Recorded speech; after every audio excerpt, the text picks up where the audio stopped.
સ્વાગત છે। હું છું રેખા માલકાની અને જોઈએ આજના સમાચાર। આગામી 31 ડિસેમ્બર 31 અનુસંધાને મોડાસા ટાઉન પોલીસ દ્વારા પ્રોહિબિશન સામે કડક કાર્યવાહી હાથ ધરવામાં આવી છે। નાયબ પોલીસ મહાનિરીક્ષક વિરેન્દ્રસિંહ યાદવ તથા પોલીસ અધિક્ષક મનોહરસિંહ એન જાડેજા તથા નાયબ પોલીસ અધિક્ષક જેડી વાઘેલા મોડાસા વિભાગની સૂચનાઓ હેઠળ પોલીસ ઇન્સ્પેક્ટર ડીબી વાળા આગેવાનીમાં અલગ અલગ ટીમો બનાવી રેડો કરવામાં આવી।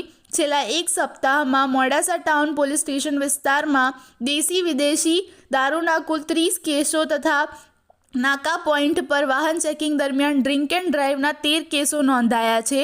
આ રીતે કુલ 43 પ્રોહિબિશન કેસો કરવામાં આવ્યા છે। હાલ પણ પ્રોહિબિશન વિરુદ્ધ કાર્યવાહી ચાલુ હોવાનું પોલીસે જણાવ્યું છે।